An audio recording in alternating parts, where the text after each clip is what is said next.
buonasera, benvenuti a questa edizione del telegiornale. Vediamo insieme i principali titoli. A 17 anni aveva già appiccato devastanti incendi e adesso voleva sfregiare con l'acido l'ex fidanzatina tredicenne, arrestato a Palermo un baby piromane che rischiava di commettere un femminicidio. Il ragazzo era già sotto indagine per i roghi nel Monrealese in cui perse la vita un uomo della Forestale.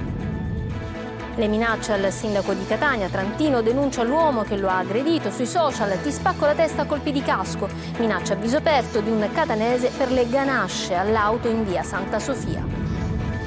Catania, le istituzioni ci hanno abbandonato e il grido di dolore della moglie di Santo Re, il pasticcere di 30 anni ucciso a fine maggio da un parcheggiatore abusivo. La FIPE Confcommercio consegna alla famiglia il ricavato di una raccolta fondi. La Procura di Palermo impugna l'assoluzione di Salvini sul caso Open Arms, ritenendo violate leggi e convenzioni. Si va in Cassazione saltando l'appello. Catania si prepara alla festa di Sant'Agata di mezz'estate. Il 17 agosto l'arcivescovo Renna condanna quanti utilizzano le candelore come esibizione di potere mafioso.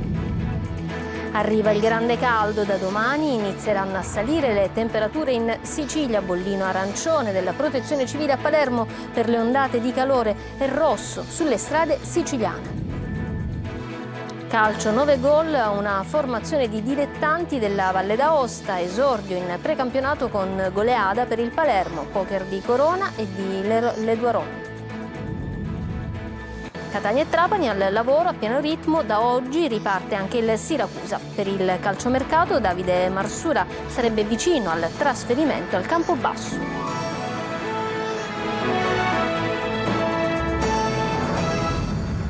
Bentrovati, in apertura la notizia di un tentato femminicidio. Avrebbe tentato di sfregiare la fidanzatina che voleva lasciarlo usando l'acido. Un 17enne è stato arrestato dalla Digos a Palermo, ma dietro questa vicenda si nasconderebbe tanto altro ancora. Sentiamo tutti i dettagli da Manlio Viola.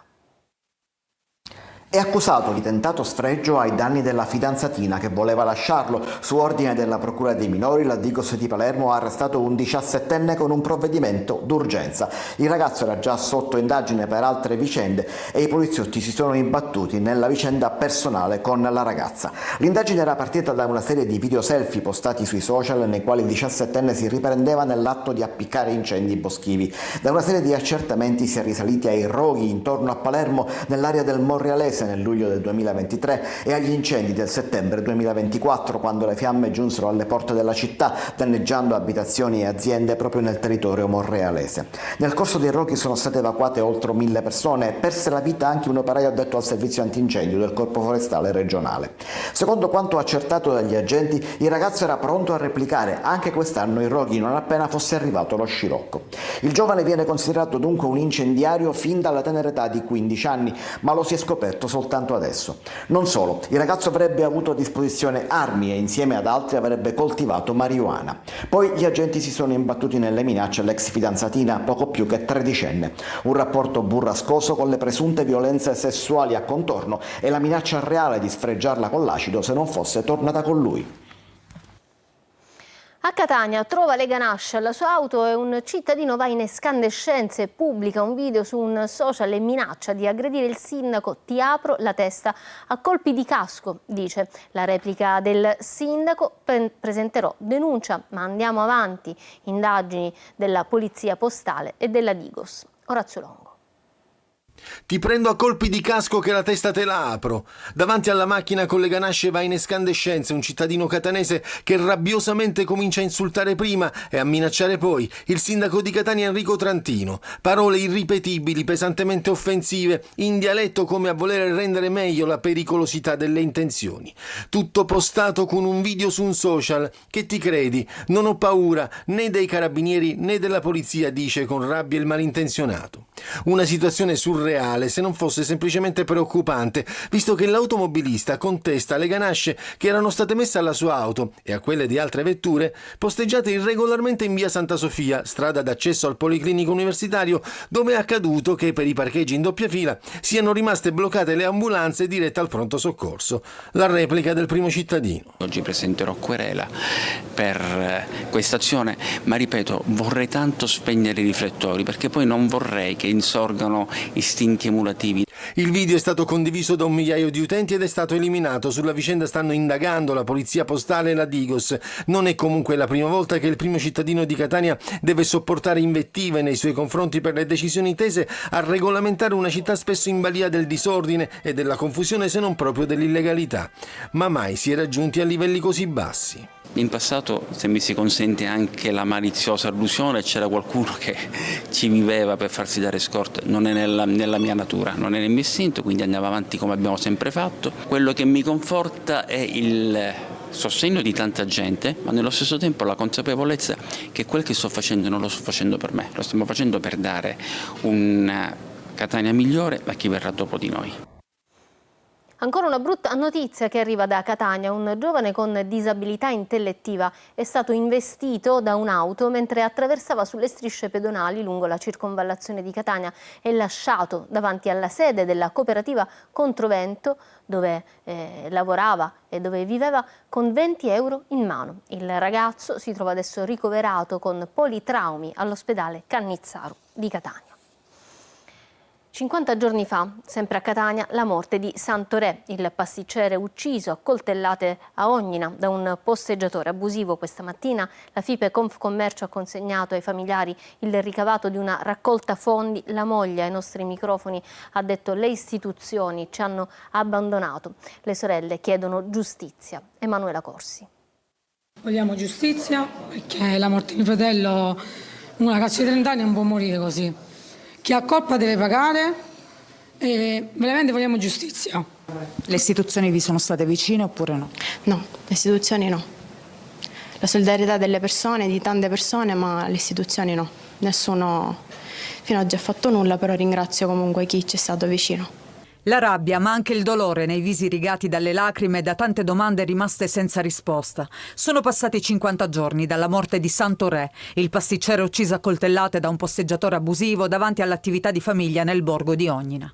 I familiari, nella sede della Confcommercio di Catania, hanno ricevuto dalla Federazione dei Pubblici Esercizi il ricavato di una raccolta fondi, promossa per garantire un supporto alla vedova e alla figlia della vittima. La Federazione Pubblici Esercizi si è intestata questa iniziativa proprio per far capire che c'è un segno duro e preciso sia alle istituzioni che comunque alla popolazione, che non siamo impassibili, non chiudiamo gli occhi assolutamente per un gesto del genere.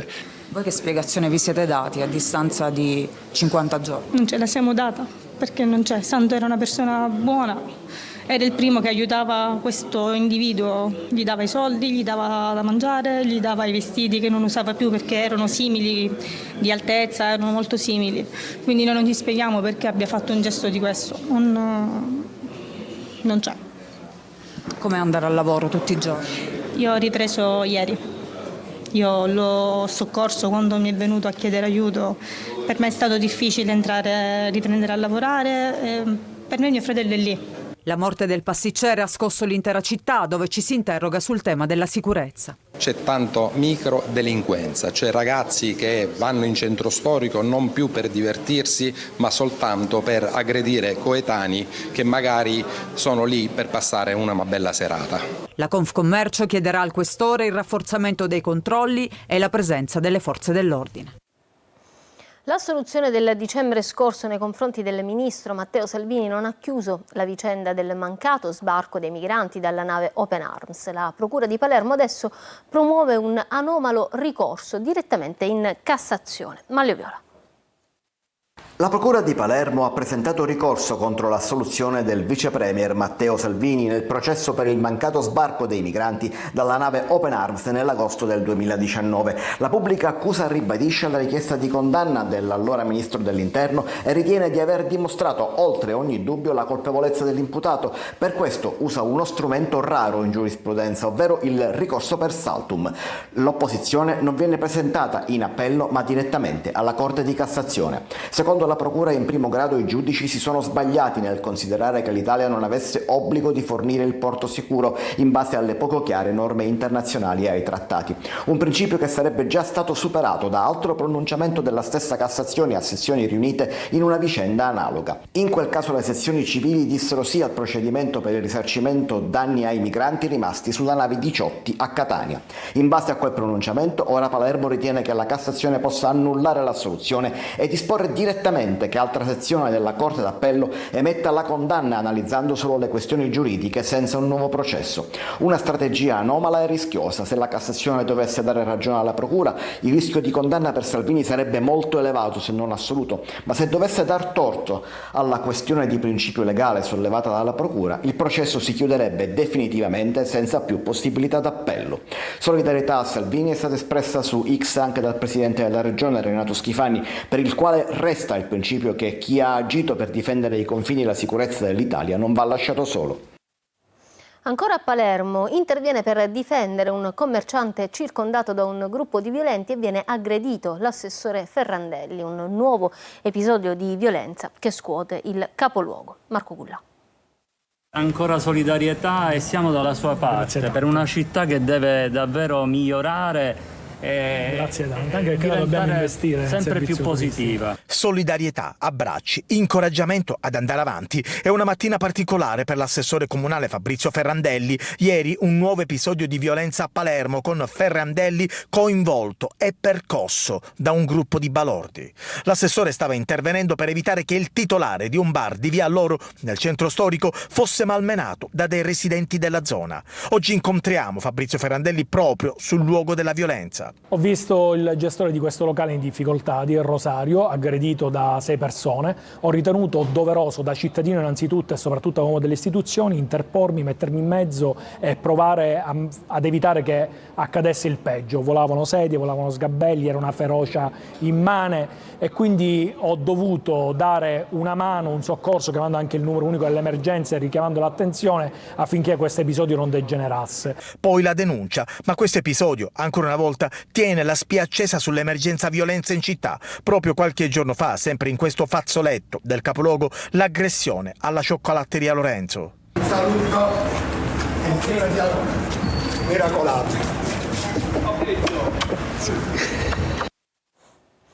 E a Palermo l'escalation di violenza non si ferma, ancora dei turisti aggrediti, stavolta ad essere picchiati da un gruppo di nordafricani alla Vucciria sono stati 2 irlandesi. Secondo quanto ricostruito dagli inquirenti, l'aggressione è avvenuta a tarda notte nei vicoli attorno a Piazza Caracciolo. I 2 irlandesi sarebbero stati ubriachi e sarebbero stati aggrediti singolarmente. A entrambi sono stati rubati soldi, documenti e cellulari, uno ha anche la mascella rotta. La morte dei 2 diciassettenni martedì scorso a Barcellona Pozzo di Gotto ha scioccato un'intera comunità. Ieri sera amici, compagni e cittadini hanno organizzato una fiaccolata per ricordarli. Francesco Triolo. Un dolore immenso, un dolore che unisce generazioni. Una folla commossa ha partecipato ieri sera alla fiaccolata organizzata a Barcellona Pozzo di Gotto per ricordare Simone Marzullo e Mattia Caruso, i 2 amici da sempre che insieme hanno trovato la morte la notte del 15 luglio in un tragico schianto mentre erano a bordo di uno scooter. 17enni che perdono la vita in maniera drammatica, un episodio che ha scioccato tutta una comunità. Dal Duomo di Santa Maria Assunta sino ai cancelli dell'istituto comprensivo del Contres, centinaia di ragazzi di Barcellona e Milazzo, ma anche tanti cittadini, si sono mossi in un corteo in cui era palpabile l'incredulità per quanto avvenuto. Gli amici davanti al muretto dove sono morti i 2 giovani si sono inginocchiati accarezzando il marciapiede, un dolore dei compagni che si è unito a quello dei familiari che hanno ricevuto la visita del vescovo ausiliare Cesare Di Pietro, una sofferenza impossibile da immaginare. Padre Santino Colosi, arciprete del Duomo, Santa Maria Assunta, li ha conosciuti da bambini, li abbiamo visti crescere. Mattia e Simone nella comunità, ha detto, a scuola, in parrocchia, nel tempo libero, educati, stimati, apprezzati da tutti, hanno vissuto con entusiasmo la loro breve vita. Oggi li pensa abbracciati come amici veri e sinceri. C'è incredulità tra i compagni di scuola, gli insegnanti, fianco a fianco, alcuni incapaci di parlare. Barcellona non vuole far smarrire il loro ricordo, come a non volerli lasciare andare via, senza far risentire tutto l'affetto possibile.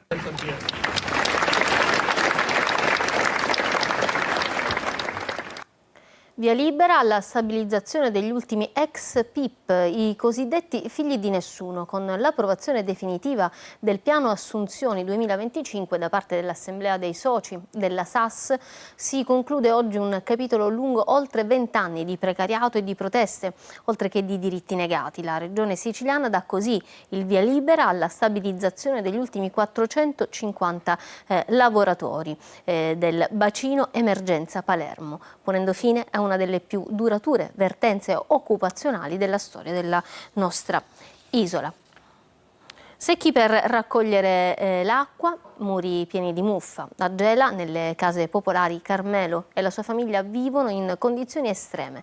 Da anni attendono un intervento dell'Istituto Autonomo Case Popolari, come ci racconta Gerry Italia. Una casa che si sta lentamente sbriciolando, muri gonfi d'acqua, il soffitto che gocciola senza sosta, il bagno, diventato ormai una trappola. Succede in via Bogotà, nel quartiere popolare di Scavone, a Gela.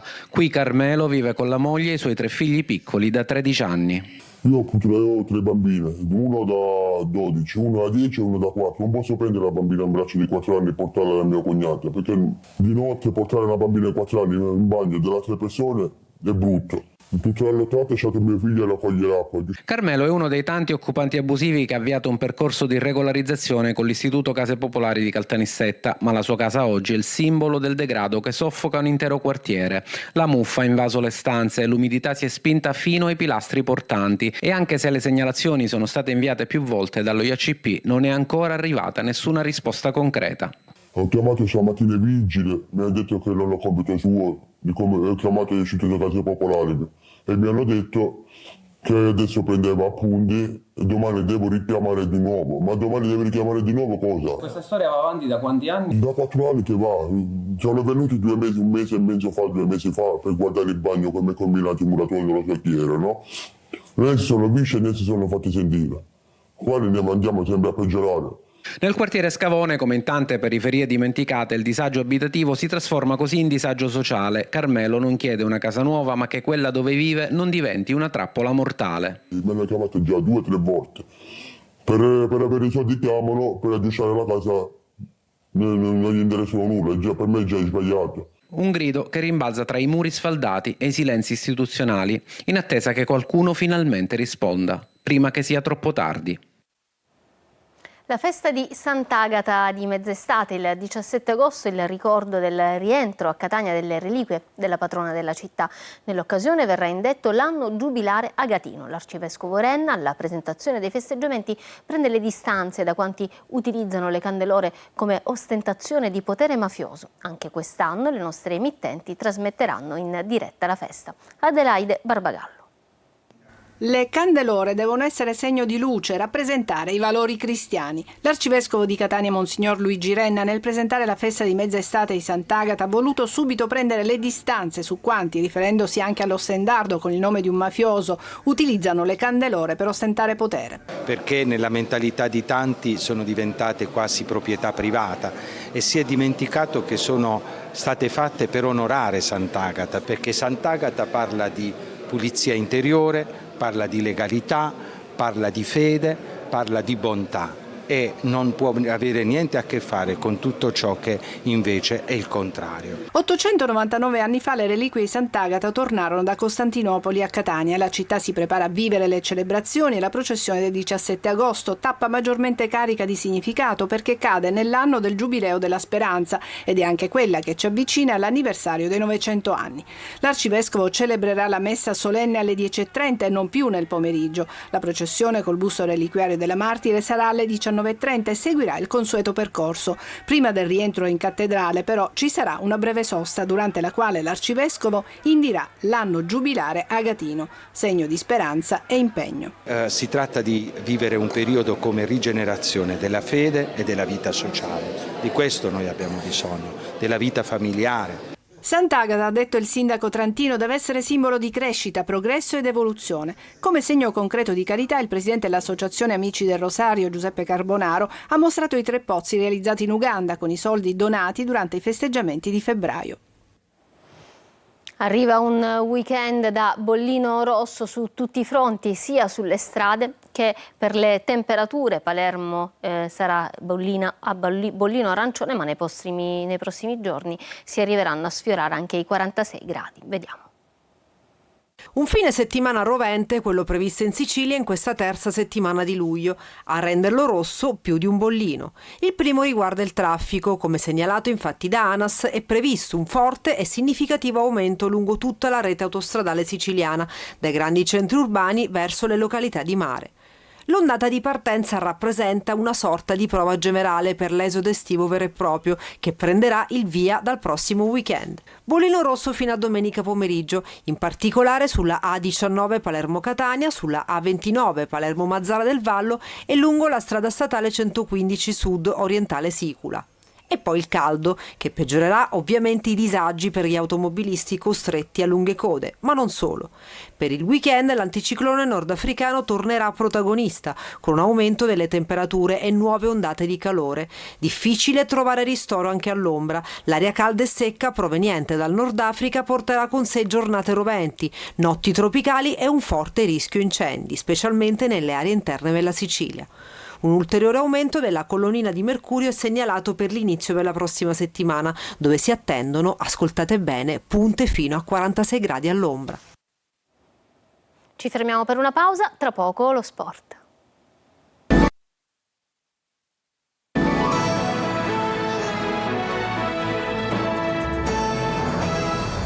Ritorniamo in studio con lo sport, esordio con goleada per il Palermo che in Valle d'Aosta segna 9 gol contro la squadra locale dei dilettanti, poker di Corona e di Leduaron. Positivo il commento del tecnico Inzaghi, il 4-3-2-1 mi ha dato soddisfazione. Marco Gulla. 9 gol e tanti segnali positivi nella prima uscita del Palermo. Ieri a Châtillon rosanero che hanno vinto per 9-0 contro la rappresentativa Valle d'Aosta. Buona sgambata per i siciliani che fanno tutto nel secondo tempo dopo aver concluso la prima metà di gara sullo 0-0. Nella ripresa si scatenano Leduaron e Corona, 4 gol a testa e fa gol anche Augello. A secco Brunori e poi Ampalo che hanno comunque dialogato diverse volte in campo alla ricerca della migliore intesa. Bene Corona, figlio d'arte e voglioso di volersi giocare le sue chance in rosanero. Sì, sono soddisfatto per l'atteggiamento generale, poi insomma questa partita mi interessa poco. Dopo 3 o 4 giorni eravamo imballatissimi, le gambe chiaramente, soprattutto il primo tempo facevano fatica a girare, poi è chiaro che loro hanno mollato, il secondo tempo è stata un'altra partita, però sono veramente felice di allenare un gruppo che mi sta dimostrando grande attitudine al lavoro, sanno che bisogna lavorare tanto. Da ieri abbiamo incominciato a fare grande fatica, chiaramente queste amichevoli mi serviranno per farmi un'idea maggiore, ma so benissimo le caratteristiche di questi giocatori. E lavora sul mercato anche il DS Carlo Osti. Antonio Palumbo è a un passo dal diventare un nuovo giocatore del Palermo. In Emilia andrà Di Mariano. Palumbo raggiungerà i suoi nuovi compagni in questi giorni. Difesa Osti Punta Cistana che si è svincolato dal Brescia. L'ex capitano delle rondinelle ha superato nelle preferenze anche Bani del Genoa. Lavoro tanto sul campo per il Catania e il Trapani. Da oggi riparte anche il Siracusa. Sul mercato si è sempre in attesa della definizione di alcune trattative. Vediamo quali con Francesco Triolo.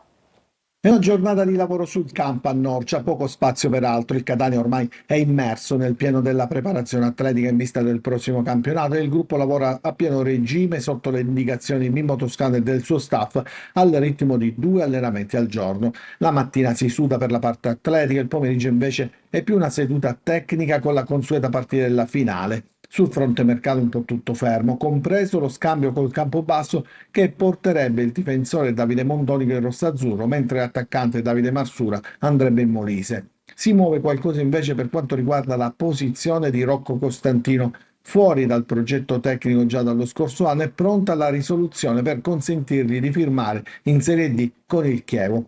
A Siracusa oggi primo giorno di test per una parte del gruppo che sarà allenato da Marco Turati. Si tratta in larga parte dei confermati della scorsa stagione, atteso l'arrivo del portiere Alessandro Farroni, ex Catania, che dovrebbe aggregarsi al gruppo nelle prossime ore. Per un paio di giorni gli azzurri effettueranno prove fisiche e mediche in sede, poi la partenza per il ritiro. Lavora a Troina anche il Trapani, che non smette mai di farlo anche sul mercato. Si stanno studiando 2 ipotesi di ritorno. quella di Roberto Pirrello, difensore centrale classe 96 attualmente al Gubbio, e quella di Luigi Canotto, esterno offensivo classe 94, che è pronto a raggiungere la squadra in ritiro.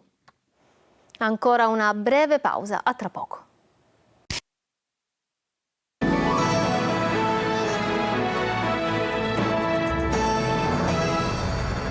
In studio non ci sono aggiornamenti per questa edizione del telegiornale. È tutto, grazie per essere stati con noi. Da parte mia e dei tecnici della regia un buon proseguimento di serata. Arrivederci.